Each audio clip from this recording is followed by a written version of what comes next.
going to go ahead and get started in the interest of time. We've got a decent amount of content to cover today. So like I said, once again, thank everybody for joining. We'll run through our deck and talk through some of the topics that we wanted to cover today, and then we'll open it up for questions towards the end. This presentation is going to be recorded, so everyone that's an attendee today will we'll get a link to the recording after the webinar ends. Feel free, for anyone who has joined the live event, feel free to post questions throughout the course of the event. We do have a couple of moderators who will be responding to those, and then at the end, about 40 or 45 minutes past the hour, we'll should be able to open up to questions, and our presenters will actually be able to respond in turn. But like I said, during the presentation, definitely feel free to post questions. We just won't be having a dialogue until after we get through our deck. Just wanted to introduce real quick our our topic today and our presenters. The topic is the Office 365 content migration approaches, best practices, and adoption. Our presenters is myself. You're listening to Jesse Marshall. I'm the Office 365 Solution Group Leader at Oakwood Systems here in St. Louis and Kansas City. Mickey, you want to introduce yourself? Yeah. Thanks, Jesse. So good afternoon, everyone. As Jesse said, my name is Mickey Brewer, and I'm the Microsoft 365 Product Specialist and Training Architect here at Centric Training. And I've spent over 10 years in this environment within Sharepoint in the Microsoft 365 community. And so we're definitely looking forward to sharing some great adoption and best practices around content migration today. So thanks for joining. Thank you, Mickey. David, you want to do your intro as well, sir? Yeah, definitely. So David Donnelly, Strategic Alliances Manager with SkySync. Been with the company for about 3 years now and located out of the Dallas area. We primarily specialize in large-scale migration and synchronization projects, and happy to be here today and talk with you all. Excellent. Yeah, as Mickey said, between I think herself, myself, and David, I think we did a count, and we are approaching the 10 million files migrated to Office 365. I think me personally, I hit 3 million. Mickey, I think it was last November. So we we wanted to present this content because we feel there's a bit of a gap in the industry or in the marketplace in terms of migrating to Office 365. You know, from the Oakwood perspective, we are a Microsoft partner, a gold certified partner. You can see in the bottom right there our 10 gold certifications, and we have been doing consulting around Microsoft and technology for about 40 years. And like I said, my team has been doing content migrations and planning and executing Office 365 migrations for the better part of 5 years, I believe. Mickey, you want to? Oh, sorry. Here's my client serve deck. I always want to make sure you can see people do practice what we preach, and that's some of the evidence there. Mickey, you want to talk about Centric a little bit? Yeah, so as the slide here also says, Centric Training is a Microsoft Gold Learning Partner and has been in the Kansas City and St. Louis market for over 25 years. I think we're going on 30-something years now. In addition to what is listed on this slide, Centric Training does offer everyone from users who need certification training all the way down into those end user trainings. And my team specifically specializes in the Microsoft 365 platform. We have designed a plan or a path to follow that will be before, during, and after your Microsoft 365 rollout or any type of migration, whether it's an in-person or obviously virtual as we are today. Private or public training is offered, and there's definitely ways that we can partner with you and your company to continue your learning and adoption plan for Microsoft. So after this, if you have any questions, definitely let us help you find that right solution for your organization. Thanks, Mickey. And there will be contact info too as well on the last slide here, so you guys don't have to worry about trying to mine that from the invite or from the moderators. David, do you want to talk about SkySync real quick? I know you kind of briefly introduced your company just a minute ago. Yeah, for sure. So the company itself, we've been around for about 6 years, and we're a little bit different than the other migration tools out there. We actually like to describe it as an enterprise content integration platform because of the fact that it does have multiple different connectors and can do migrations from various sources and destinations. But these are just a list of a few of the notable clients that we've worked with over the years, generally moving from on-premise to the cloud. Specifically, a lot of times to Office 365. So yeah, I mean, we've been doing it for a long time now, and definitely have the battle scars to prove it. Right. Well, and speaking of that, like I said, the reason we decided to put this deck together, my colleagues and I, is that, having been in this space for a while, and Office 365 with its various moving parts over the last 4 or 5 years, some of the dust has finally started to settle, and there is a lot of white papers, and I think knowledge from Microsoft about planning your migration, even consulting firms like myself, David with the migration tool partners, kind of recommending some things, and same with Mickey on training some of your users on how to use the platform. But we have found, it's been our experience that the Azure AD, the migration of identities, users, and the migration of email, like from Exchange or from other email platforms into Exchange Online and O365, is pretty well documented.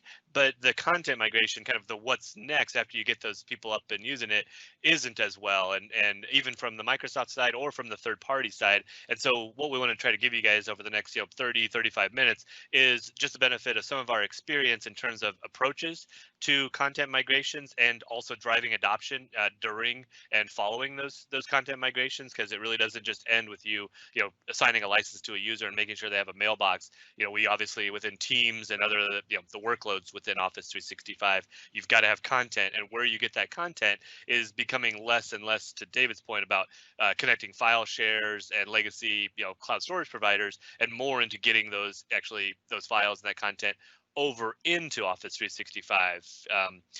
Like I said, and this slide kind of speaks to that. We're going to try to help you bridge that gap, because at the end of the day, not all files are necessarily created equal. A lot of our both our clients and folks that come to us with questions about this particular topic are looking at like a lift and shift, or want to try to make this as easy as possible by just Control C and Control V from the file share or from the cloud storage provider into Office 365. And while I think that approach has some attraction from a kind of it's easy to plan because I'm just going to copy and paste. That can mean that there are a lot of downsides, and a lot of these downsides are not really well documented, and they can represent a lot of additional legwork and redo from your IT department, as well as a lot of heartache for your end users, which could really then impact adoption, and consequently result in more and more redo and rework for the IT department. So while lift and shift, I think, is not necessarily wrong for maybe a 50 meg or a 1 gig drive coming from a file share, a lot of those file shares, especially the legacy ones that have been around for a long time, are old, and not all that stuff necessarily is a migration candidate. That fourth bullet there over on the right hand side, garbage in and garbage out. You don't necessarily need to move 2008's Word file for status reports, or the template for an Excel project tracking log. Those are probably newer versions elsewhere, and there may be multiple versions, and you don't want to try to confuse things.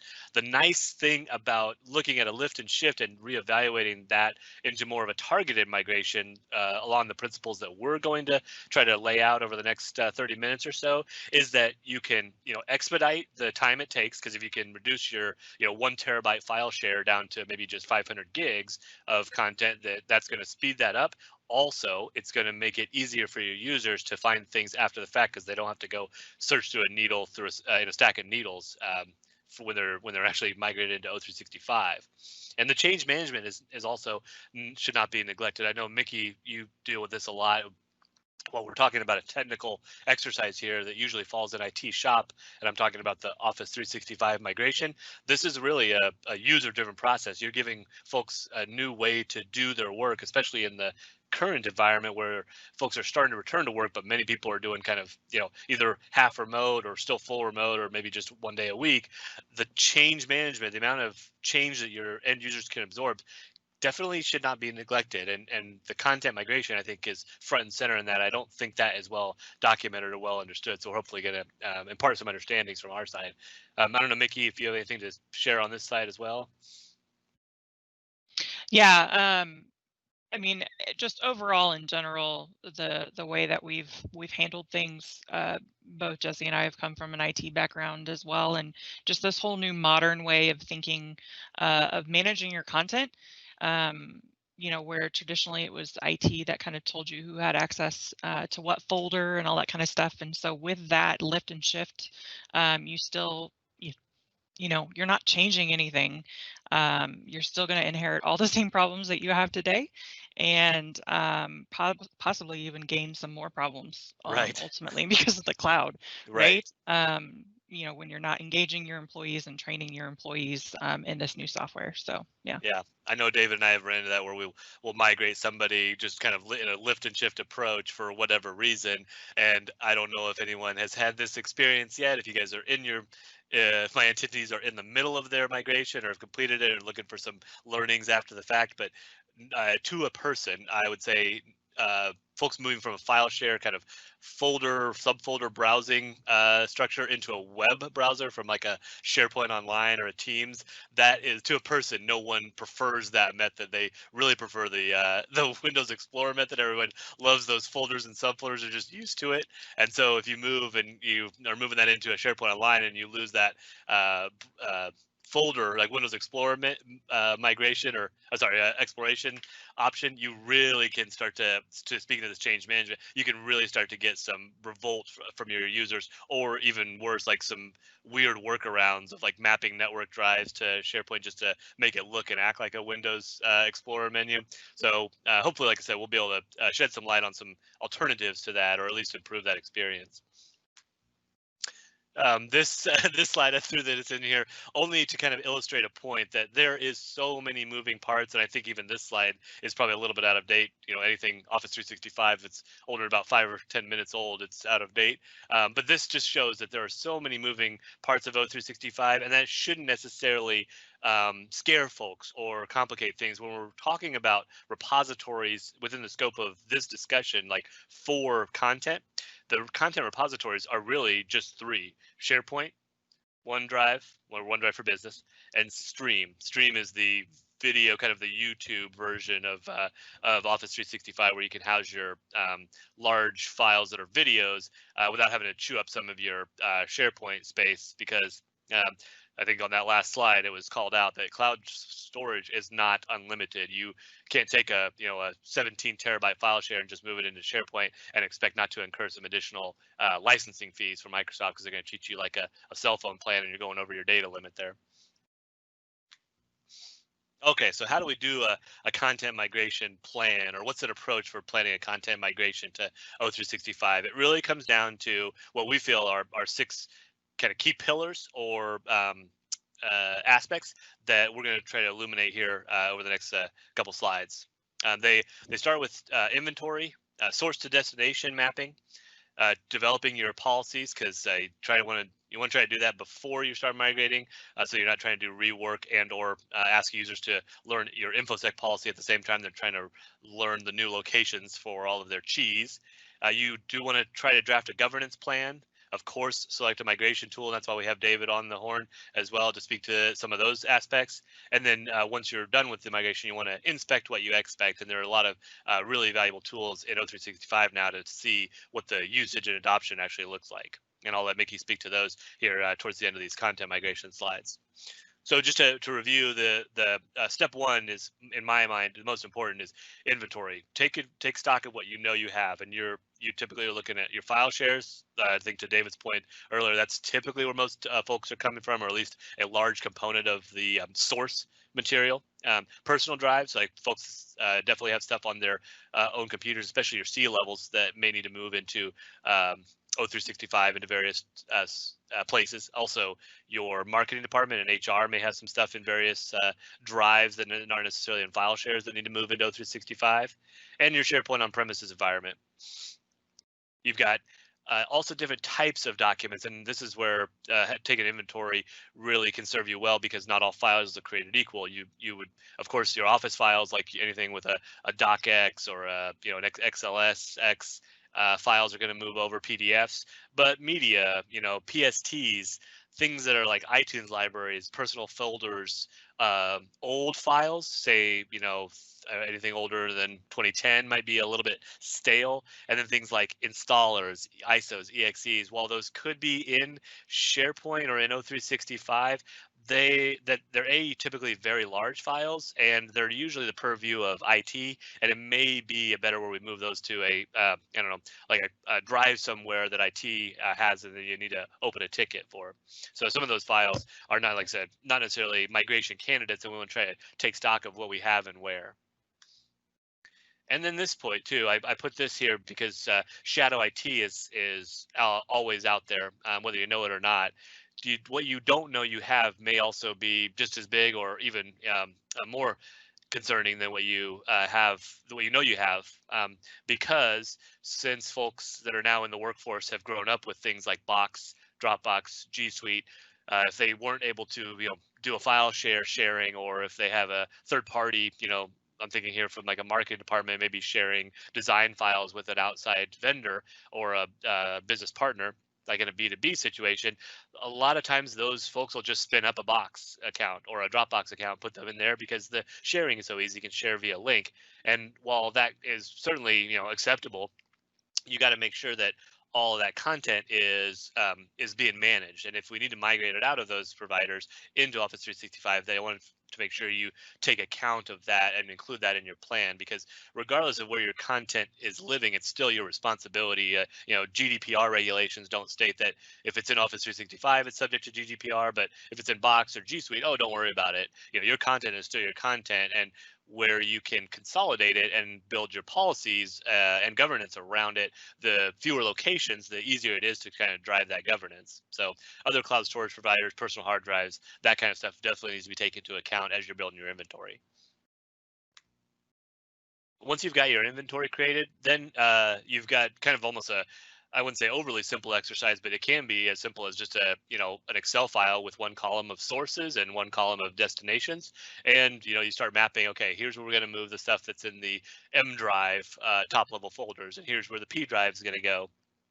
Remember here, Teams is a tool, not a repository. I don't typically, and Mickey and David, I think, would echo this sentiment, typically migrate into Teams. We're building Teams, or the end users are building Teams and adding files into them as they need, but we're typically not migrating into Teams, at least for a large swath of our content. We're trying to build OneDrives, build out OneDrives and migrate personal files into there, the P drive, user files or user home directories into those, and then your other content will be going into either a SharePoint or Stream typically, and not necessarily Teams, although that on the back end, you can certainly migrate into Teams, but at the end of the day, you're really migrating into SharePoint, because the file storage repository behind Teams is a SharePoint site. And I typically recommend do your low-hanging fruit first. Take your personal drives and do a migrate of content into their users' OneDrives. Intranet, also think about building out an intranet and what your kind of team sites would be, or your group sites. It doesn't necessarily have to mirror your org structure exactly, especially in the flat architecture now, where all of your your site collections are peers of each other. You don't have to necessarily do subsites and subsites of subsites to reflect your org structure. You can just build out a site for every department and then organize it in your on your intranet the way your users would interact with it. And then Infosec policies, as I was hitting earlier, while of course our number one goal is to make sure this migration happens as quick as possible and with as little user disruption as possible, at the end of the day, all of this is your potentially your PI. It's got your your IP. It's potentially got PII in here. So some of this content is going to be sensitive and either subject to internal regulations in terms of information security. Also, if it's got instances of PII, HIPAA, things like that, which is even within these industries that aren't necessarily like healthcare, or one of the ones we classically think of as having some of those governed types. You may have credit card numbers or social security numbers, especially if you don't have a if you're just doing kind of a lift and shift approach, or you're just trying to migrate everything in, you are going to find, I think you'd be surprised to find how much sensitive content is in some of your files. So you want to make sure you try to build your Infosec policies before you do your migration, because then, as I was saying earlier, then you're not trying to get your IT department to execute a training and planning session around Infosec at the same time they're doing training and planning for end user adoption on the migration side. You know, examples here are things like personal, highly confidential, top secret. You know, nowadays Office 365 will actually do scanning for you. And actually, just this morning, got a reminder that I have GDPR information in my current tenant, in my Oakwood tenant, that we needed to build a policy around. But you know, this is all content that you will, whether you know it or not, you will run across, and you need to make sure that it's being governed accordingly. On the same note, information security is paramount, but governance is almost, you know, as critical to these. And these are not necessarily so much around sensitive or confidential information. It's more about, you know, how we are going to use the things and what are our roles and responsibilities when we do migrate into Office 365. And I have seen these governance plans be, you know, 13, 15, 20 pages or more, and they don't really need to be that big. A simple governance plan that states what goes into SharePoint and what goes into Teams and what goes into OneDrive and what doesn't, and what the responsibilities of content owners are. I've seen them as short as, you know, 2 or 3 pages, because it doesn't have to be you know, that much of a tome that your users have to browse through. In fact, the shorter and sweeter the better, typically, because they actually get read, and there will be better adherence to a easier to digest governance plan. But things like file type restrictions, you know, we're not going to upload CAB files or MSI files into Office 365. Those will stay on a cloud storage drive somewhere, or on a local storage drive. You know, what's the recommended folder structure? How are you going to define permissions? Are you going to preserve permissions? Are you going to replace permissions as part of the migration? All of that kind of thing should be accounted for in your governance plan. And one of the biggest ones here, external access. For folks that are on the phone that have been in Office 365 for a year or two, you guys know that the external sharing is still, it's light years better than it used to be when you're trying to share, and you don't have to have like a Hotmail or a Microsoft account all the time. Now you can do the Azure guest user access, but, you know, defining how we're going to govern and what folks are going to be allowed to collaborate on or share both internally and externally is a critical piece that I don't think folks sometimes wrap their head around, at least quickly and enough, before it can introduce some unacceptable levels of risks into your org. So you want to think about your external sharing strategy as part of your governance plan. And then what, in my mind, one of the key pieces here is, once you've done all kind of that legwork, the next is to find a migration tool. I I will stand by this this next statement, you know, for at least as long as I'm doing O365, if not longer. But the folks that have tried to do a Control-C, Control-V, kind of just copy and paste in, have usually tried that for about 8 to 24 hours, and then immediately abandon that strategy.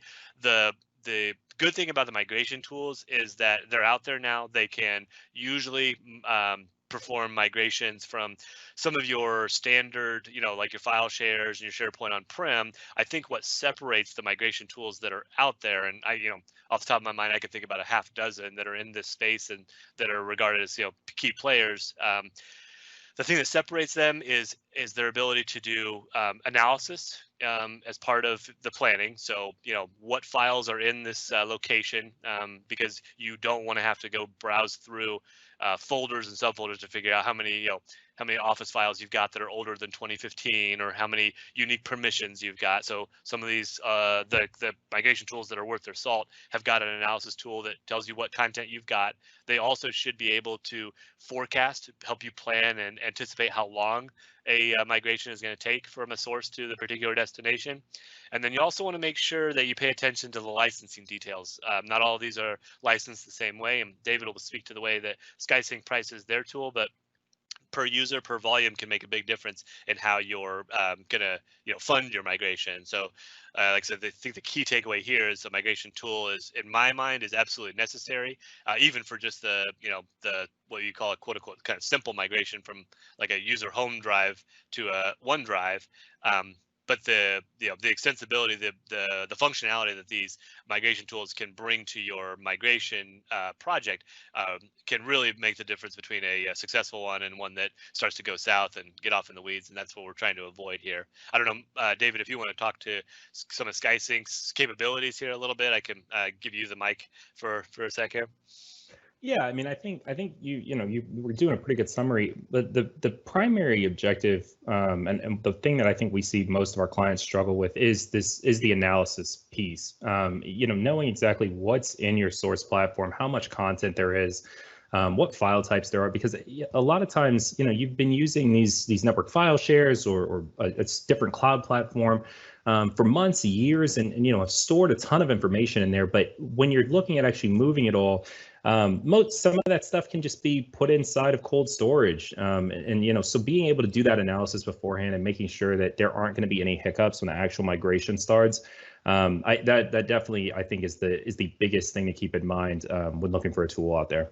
Agreed. Yeah, and I think really in my mind, having used most of the major ones that are out there, the Metalogics, the ShareGates, and SkySync, they're really the thing that separates SkySync, and the reason that David and I can collaborate on this particular presentation, and Oakwood is a partner with SkySync, is that SkySync has got the ability to connect to so many other providers or sources that the others not necessarily do have. I think, David, aren't you guys up to about 35 or 40 different endpoints that you can connect to?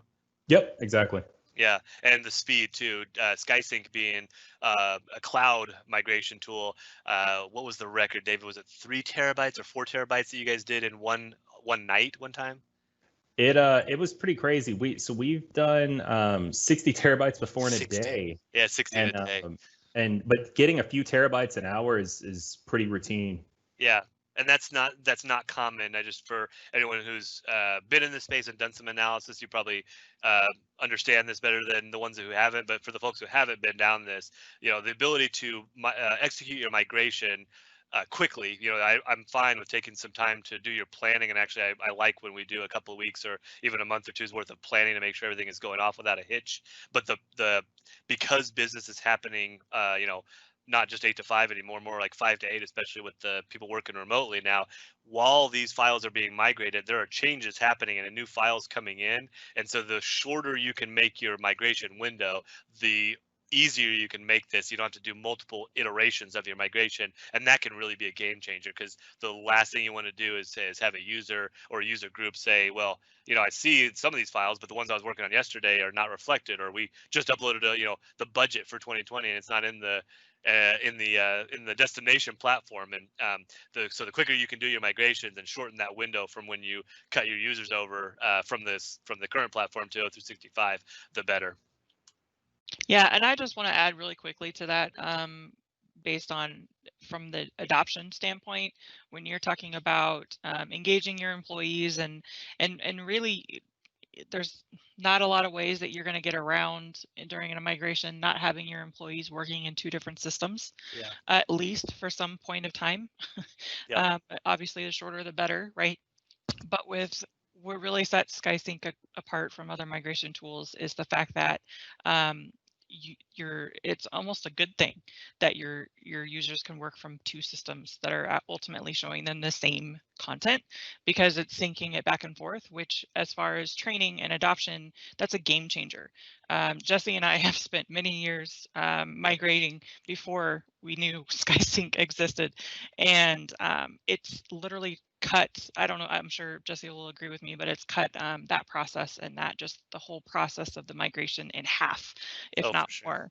Oh, for sure. Because they can work in there. And so as a trainer, I can train your users in the new system with their existing live content. So it makes it much more relevant to your users and can really help with that adoption overall. Yeah.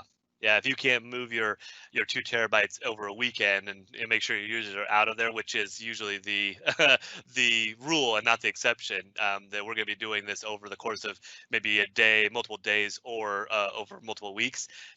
we want to try to minimize the user impact, and nothing's worse than having to tell your users, okay, now switch over to the Office 365. If you can just let them work in either platform and let SkySync keep your source and destination in sync, it makes this whole training and adoption of O365 so much easier. And then, that first impression can never be remade. So when your users are first jumping into the platform and they're trying to work with their files, they can see, all their stuff being synced, whether they know it or not, regardless of where they're at. That's a huge win for you and your organization in terms of the migration project. All right, so just kind of a quick summary here. Like I said, inventory, do your inventory first, start with that. Once you've got your inventory in place, check your map, build your source and your destination list. Make sure as you're starting to build that map, you're also beginning to have your conversations with your Infosec officers or your CIOs to make sure you've got governance built in, or you're planning to have governance built into, or sorry, not governance, your policies built into O365. Start building your governance as well with your operational stakeholders. Start selecting your tool, and someone like myself or David would obviously be here to help with that kind of tool selection process, and then execute. And once you do your start doing your migration, then right after that you can start leveraging the tools that Mickey's going to talk to look at adoption. So I think, Mickey, that's a natural break point here. I'm going to hand you the mic, and you can start talking about some of the keys to driving adoption and planning adoption within O365. Great, thanks, Jesse.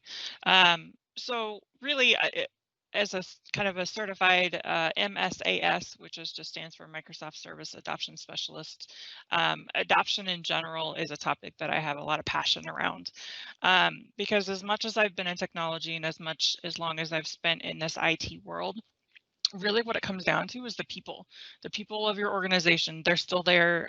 They still have to adopt this. They still have to be on board. And more and more and more, they're wanting to feel like they have a voice, like they have a value within a company that they're working for. And so, and that's true whether we're talking about a migration into Microsoft, or whether you're going to G Suite or some other type of cloud, environment. It really doesn't matter. And over the years that I've been doing this, I have seen, very few companies that have done implementations over time, they've spent so much money and effort that have ultimately failed because they didn't take into consideration the adoption part of it. They didn't take into consideration the people part of technology, right?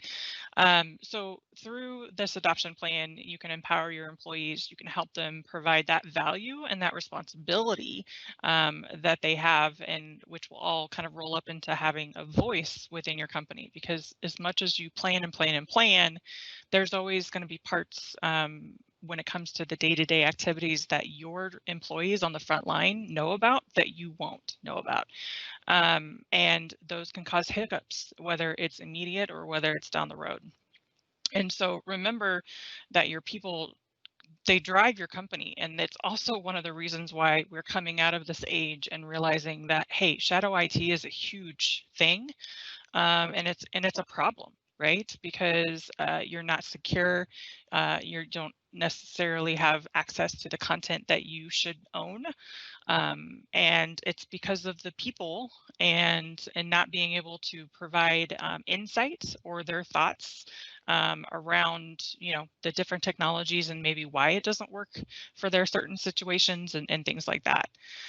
So, excuse me.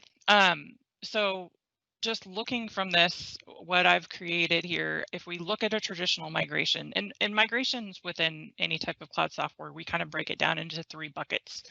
We're either talking about some type of exchange, AD, mailbox, or, user type of migration. Then we look at data. And so data can be so specific that it's more of a case-by-case type of approach. But then the third bucket, which is obviously what we're talking about today, is the content. So all those files and folders.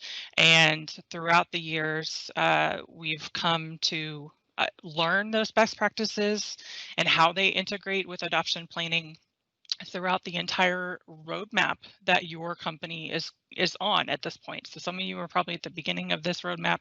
Some of you, unfortunately, due to the current environment that we in, probably had to, speed down the highway and pass a couple of those steps on your roadmap of adoption, to get into Teams, to get into some type of cloud storage so that your people can work from home and things.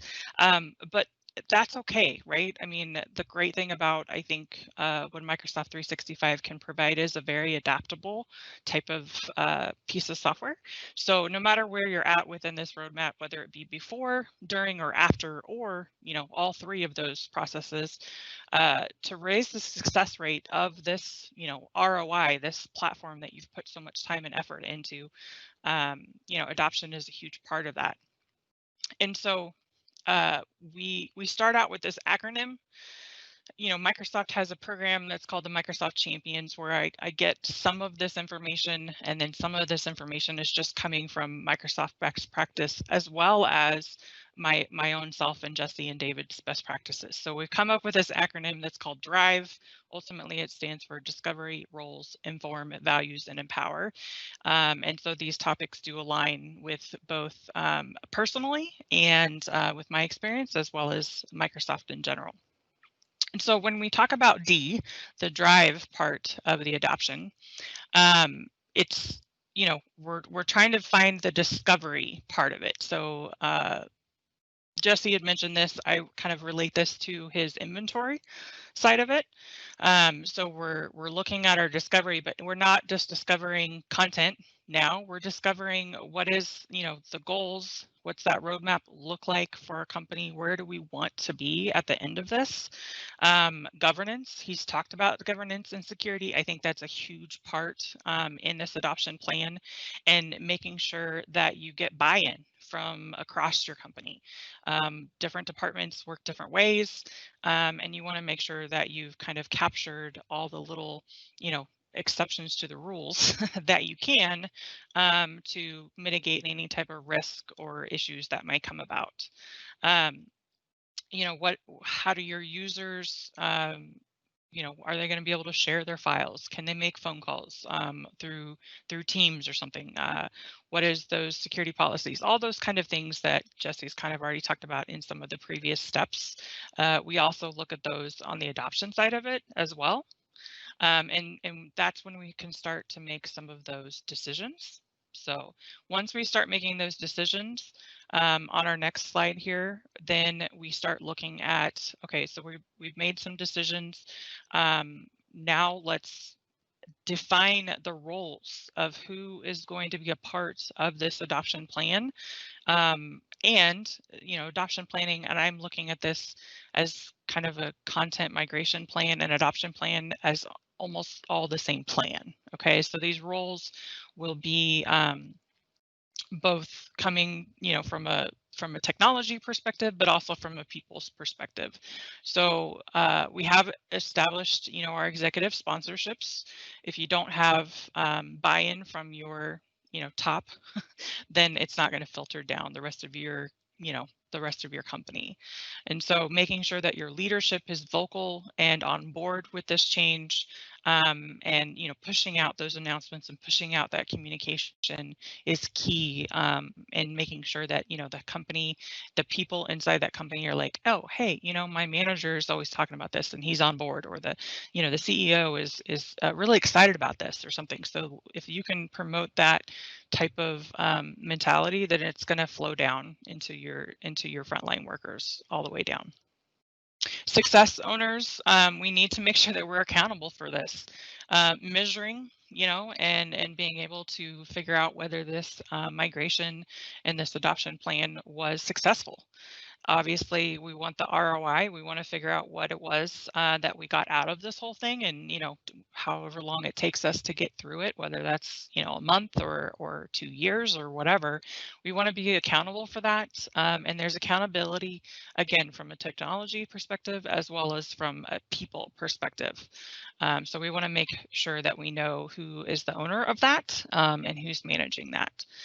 In addition to success owners, you could also have the change management in the kind of as the same role, or you could have them broken out. But ultimately, change management or project managers is going to help you kind of navigate this new world. modern practices in the cloud have changed, and from a personal perspective, they've even changed the role of IT. And within Microsoft 365, I really think that's a pretty big shift. And I've seen a lot of companies honestly struggle with that recently. Some companies are totally on board and all for it because their IT department can go and do so much more for the company than just managing, who has access to what, right? Why is my IT people telling me what, who my team members are and who should have access to what content? So in this new world, in these modern practices, that information is now in the business owners. So the people that are actually creating the content are going to make a decision as far as who can see the content. And that's a change. That's a change of thought and theory when it comes to business. And so, but what I want to portray here is that change is not going to stop, unfortunately. We have this new concept, it's not that new, to be honest with you, of live software, which means it's living, it's ever changing. And so you need an established role long term in your company to manage that change and how you're going to communicate that change, which change you're going to roll out that you have control over, and which changes you're going to roll out that you don't want to roll out because sometimes you have control over changes and sometimes you don't in the Microsoft world at this point. So just kind of defining that role of change management. And then we talk about champions, and champions is a really big role. It's a Microsoft term, so there is an official Microsoft champion kind of path and group within the community. At Centric Training, we use this term both internally and externally. And so we have a plan in place, an adoption plan that actually does go through and kind of show how to establish these champions and what recommended trainings and things that they should go through. Not to say that there isn't training that the success owners or the change management or all these other roles shouldn't go through as well. But the champions are the ones that are going to do that. They're going to champion this thought and this technology throughout your company. And they really should be very broad. You should have multiple champions across many different departments because they can bring different perspectives. And sometimes in smaller organizations, those champions, if we move down to the bottom of the list, they're also early adopters. So you can kind of have, two different roles if you want to, or you can combine those two roles into one. But they're a huge component of this, and there's many different resources out there as far as how to, get that champion role up and running.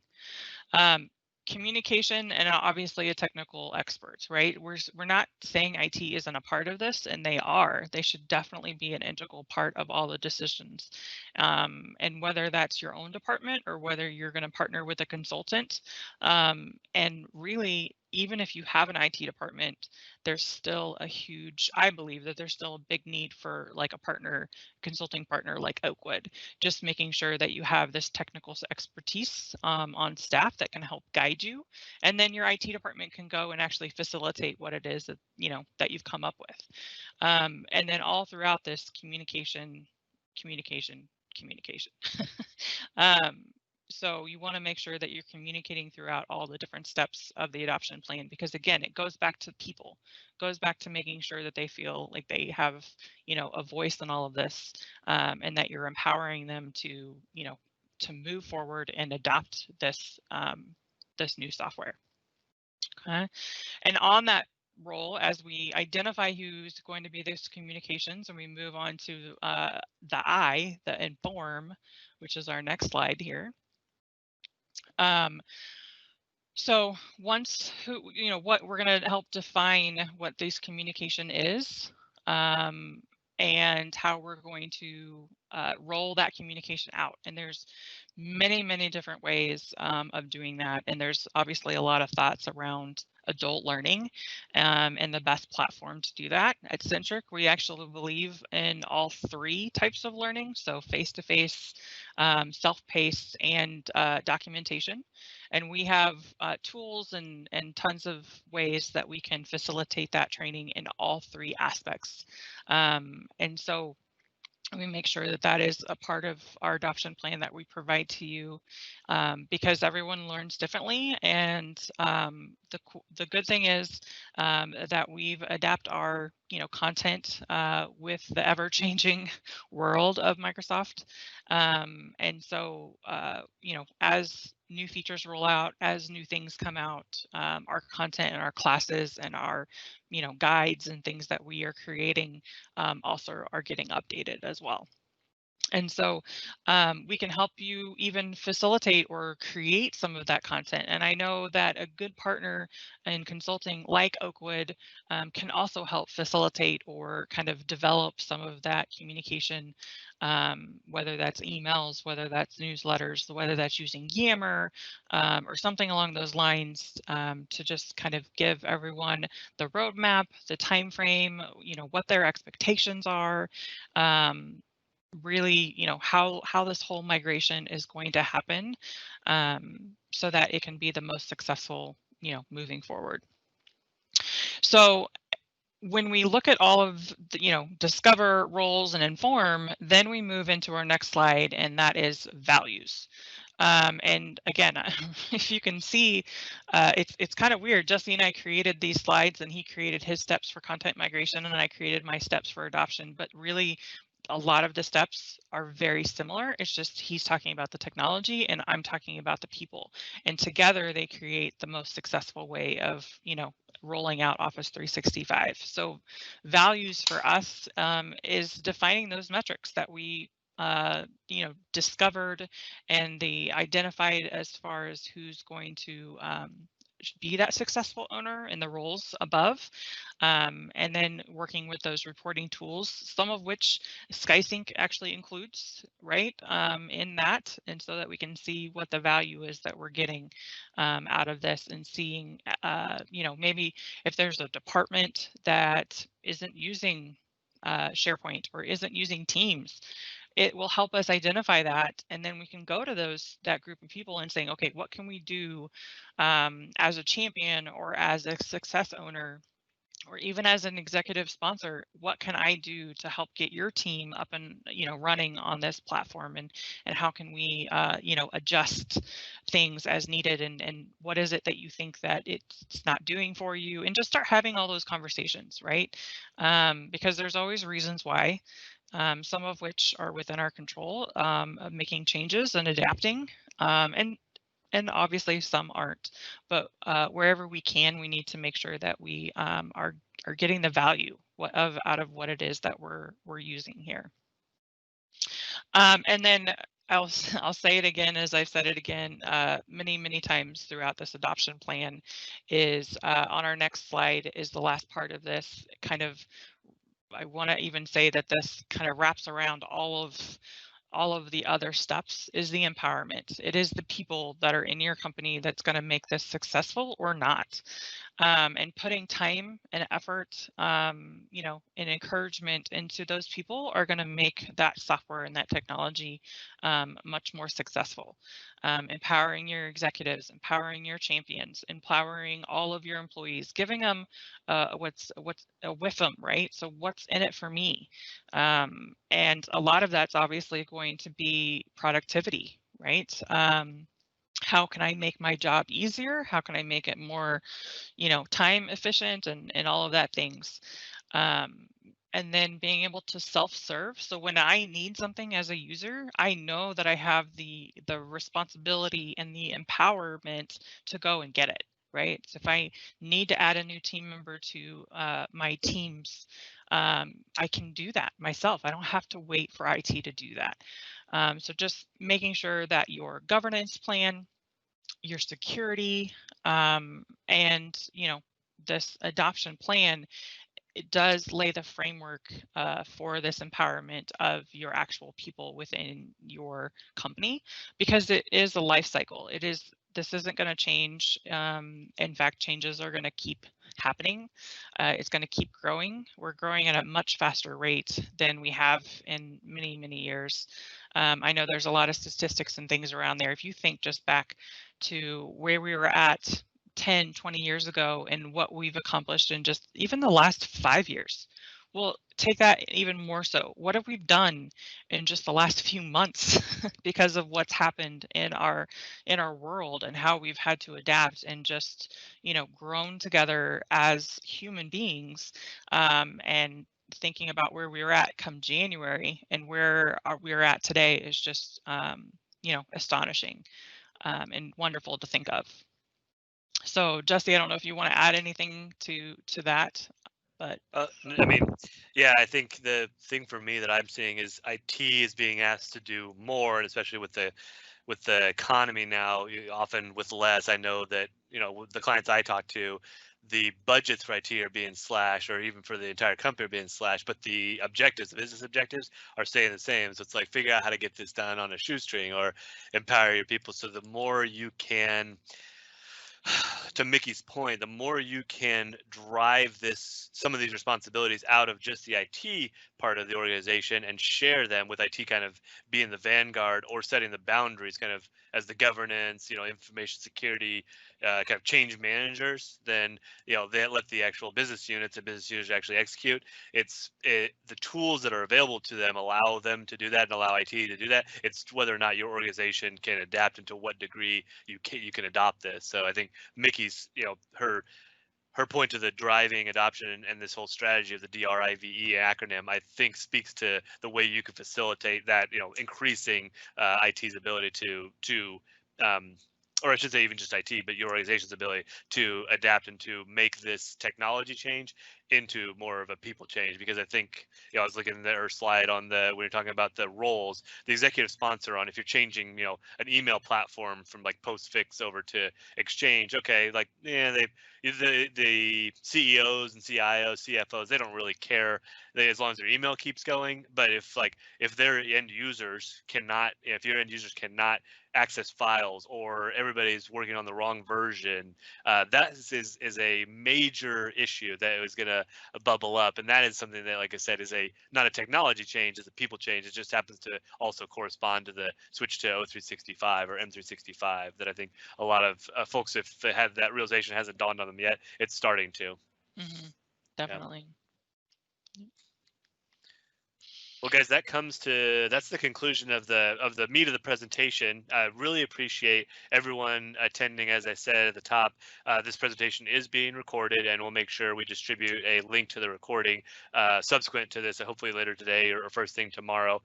Here as well as our contact information for the three of us. So if you'd like to see, SkySync in action or see a demo, see what the tool looks like, happy to reach out to David right there. Myself, there's my contact info for me, my team at Oakwood, and then Mickey's contact info for Centric. First set of training there is in the middle. But Tim, I wanted to, before we adjourn, for folks that do want to stay around and maybe pick our brains a little bit, if there's something that piqued your interest that you weren't clear on, or if there's a point you want to recover, or just a question you want to ask around this topic, feel free. I don't know, Tim, if we had any questions come through during the course of the presentation, but the gates are open now if anyone would like to ask a question to us. Yeah, we do have a couple questions out there, Jesse, and I would just again encourage everybody while we're addressing these, if you have any questions, feel free to put them in the chat and or the Q&A area, I'm sorry, and we'll make sure to get to those. But first one up here, what are the recommendations around, I'm guessing the migration of larger files, not necessarily the storage location, but the migration of larger files, and they make the example of Adobe native files, Photoshops, and Illustrator. Yeah. But what's your thoughts around those? Yeah, no, really good question. So I honestly don't really care about the size of the files, especially when you're talking about a migration tool with the performance that something like a SkySync would have, because that really doesn't concern me, the size of the file, whether it's 1K or 10 meg or even larger than that. The concern I have is more around the file type. A lot of those, the engineering firms, not to pick on them, but a lot of those files that are high-res TIFFs or DWGs, some of those drawing files, those CAD files, those are I typically kind of put not a red flag, but I tag those as potentially non-migration candidates. The only reason I say that is that they are your end users are typically not well served by moving those into Office 365, because a lot of the time some of those high-res images or even some of those CAD files will reference other files that are also on that network share. So there'll be embedded links, almost like an Excel has an embedded formula to another thing, and those will break when you move them. Also, the performance of those files, when you're talking about using the cloud repository for the client, like whether it's Adobe or if it's AutoCAD, the performance of that, it can be suspect at best. At worst, it can be a cause for, to abandon a migration or create revert a migration back from online to on-prem. I'm actually working with a client who's doing that right now. So I think that's not necessarily like a loaded question. Like I said, to my original point, it really doesn't matter to me the size of the file. It's really about the type of the file. And some of those easy ones like cabs and ISOs and EXEs, while you could store those in SharePoint, are really your organization, both your IT shop that owns those and maintains access to those, as well as your end users that interact with those files, are going to be better served if you actually look for a different repository, in my experience. I hope that answered that question. Great, thanks. Another one. As I haven't filtered through this, I'll just read it aloud. When you start your governance with your clients, do you start with a template of recommendations for each client and then narrow it down with them, such as deciding if 10-year-old files get migrated or not? Is there a starting point? Yep. Such as a template that we use internally? Yeah, great question. Yes, I don't know, Mickey, if you want to talk to this, but I typically start with a kind of set of recommendations or questions. I will know a little bit about my client's kind of organization and file structure before we get into governance, or hopefully I do. But yeah, even then I have got kind of a list of a checklist or a template of questions. In fact, I even have like kind of a governance template document created, because we've had these so many times that folks don't necessarily want to write this from scratch. They'd rather start from a starting point. But yeah, to then analyze your content, there's actually Oakwood has a homegrown tool that uses Power BI to connect to your source destination and then spit out those files to show you what percentage is older than 10 years old or older than 5 years, so you can really make some informed decisions. Because typically, I think, Mickey, you would echo this point, your business users are going to say, I need everything. Or if they don't, be prepared for them to do that post migration. And when you can arm yourself with some tools, whether you build them yourselves as like CSV exports of like file shares, or you license a tool such as Oakwood has, where you can connect and render this stuff in kind of a interactive Power BI dashboard, that will make those conversations go much smoother. Not necessarily trying to skew them in your favor, but what you're trying to do, to my point earlier, is expedite, like shorten the amount of time and the size and number of files that are going to be migrated. And if you can say, well, if we migrated everything older than 2015, that's 4 terabytes. But if we migrated everything older than 2016, or newer than 2016, then that's only 3.5. So that knocks out a terabyte and a half may not sound like much, but for in terms of migration speed and planning, and also the potential cost of exceeding your allotted storage space on the O365 side, that is a huge difference. I don't know, Mickey, if you want to talk to that one as well. Yeah, the only thing I would really add to that is even from a training perspective, we talk about governance in our classes. It's such a huge point, and Microsoft, which I'm sure, Jesse, the template that you guys are using, Microsoft gives you a really good kind of starting point, starting questions to ask. And then over the years, both Jesse and I have developed kind of that, those additional questions, or that more defining of what that governance looks like. So. Yeah, let's take maybe one more question. I know I'm bumping up against time, but these are good questions. Is there one more out there, Tim, you can grab for us?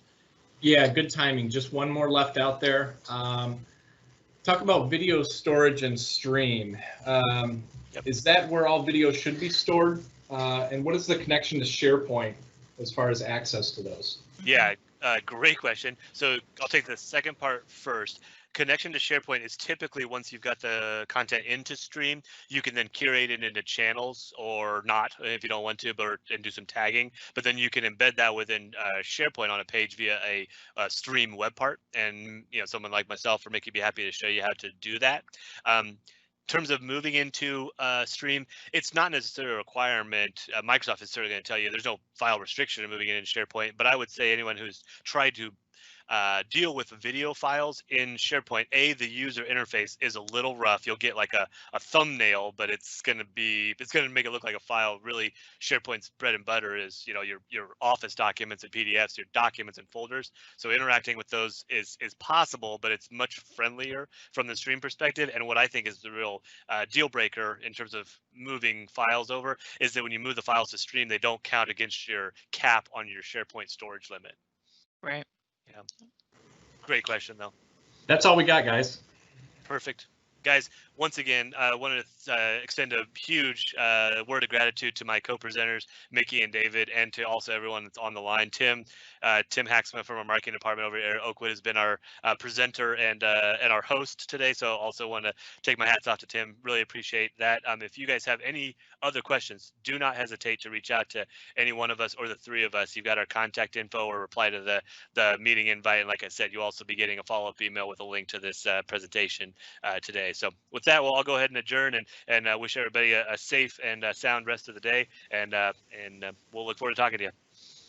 Thanks everyone. Everybody. Bye, guys. Thank you all.